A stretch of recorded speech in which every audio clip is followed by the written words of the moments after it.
El estructuralismo. ¿Qué es el estructuralismo? El estructuralismo es un movimiento filosófico que surgió alrededor de 1920 en Europa, que pretende comprender las estructuras a través de las que se producen los significados en una cultura. Por eso se basa en las teorías y métodos científicos de diversas ciencias sociales, como la antropología, la sociología o la psicología. El estructuralismo describe y analiza una variedad de objetos de estudio, como la cultura, la economía, el lenguaje, la literatura, la política, entre otros. El análisis asume que los diversos objetos de investigación pueden contener estructuras ocultas o subyacentes que se interrelacionan y que tienen significación por formar parte de un mismo sistema. El comienzo formal del estructuralismo surgió con el trabajo del suizo Ferdinand de Saussure, llamado Curso de Lingüística General, publicado en 1916 por sus alumnos a modo de recopilación de los aportes de lingüística durante sus años de profesor. Lenguaje y lingüística.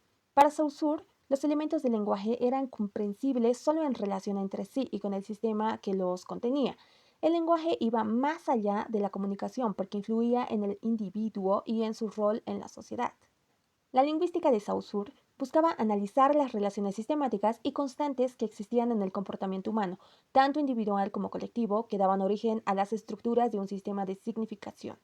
La lingüística consideraba al lenguaje como un sistema de signos y de significación que se relacionaba de manera arbitraria y no natural, pero que lograba ser comprendido por un grupo de personas que compartían determinadas convenciones o normas. Características del estructuralismo.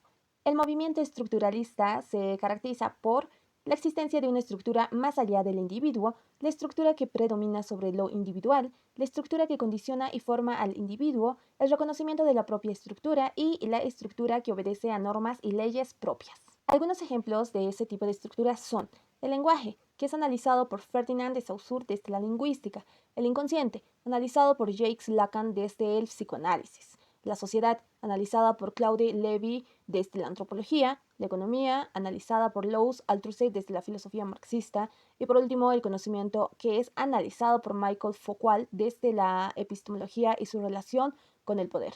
Y por último, el conocimiento, que es analizado por Michael Foucault desde la epistemología y su relación con el poder. Bases del estructuralismo. El estructuralismo resultó una especie de conciencia despierta que permitió comprender y analizar los conocimientos adoptados de manera inconsciente, bajo las costumbres y códigos que tienen lugar en una cultura determinada, y en la que intervienen múltiples disciplinas de estudio. La corriente se puede analizar desde tres bases principales. Primero, el estructuralismo lingüístico, basado en las teorías de Saussure, considerado el fundador de la lingüística. La lingüística es la disciplina cuyo objeto de estudio es la lengua, un sistema de signos que se encuentra en la mente de varios individuos y por eso se la considera social y homogénea. En cambio, el habla es una acción individual y heterogénea que interactúa con la lengua. Saussure sostiene que las palabras eran símbolos que daban significado en referencia a otras palabras, pero no a la naturaleza de la realidad. La fonética de una palabra o su imagen acústica, lo que denominó significante, se relacionaba de manera arbitraria al concepto que representaba, a lo que denominó significado. Las personas logran entenderse al hablar porque la relación entre significante y significado se basa en convenciones sociales o estructuras, porque comparten los mismos códigos. Como segunda base principal tenemos al estructuralismo antropológico, basado en las teorías de Levi-Strauss, quien fue pionero en considerar a la antropología desde el estructuralismo para analizar al ser humano y su vida en la sociedad. Es decir, logró distanciar a la antropología del concepto de historia para lograr un análisis más complejo. El estructuralismo aplicado a la antropología permitía detectar la estructura subyacente o que permanecía oculta y las diversas relaciones entre los elementos subyacentes de esa estructura, como los sistemas de ideas, de parentesco o los mitos, a los que los individuos terminaban subordinados. Como última base principal tenemos el estructuralismo marxista, basado en las teorías de Louis Althusser, Nicolas Paulatson y Maurice Godelier, los principales contribuyentes del marxismo estructural, quienes intentaron establecer que no había sido Saussure el fundador del estructuralismo, sino Karl Marx. Marx determinó que la estructura no debía ser confundida con las relaciones visibles y explicaba la lógica oculta, lo que estableció las bases del estructuralismo. Ese punto resultó común entre los diferentes pensadores del estructuralismo, sean lingüistas, antropólogos o marxistas. Todos consideraban la existencia de una estructura oculta o subyacente en el objeto de estudio de cada disciplina.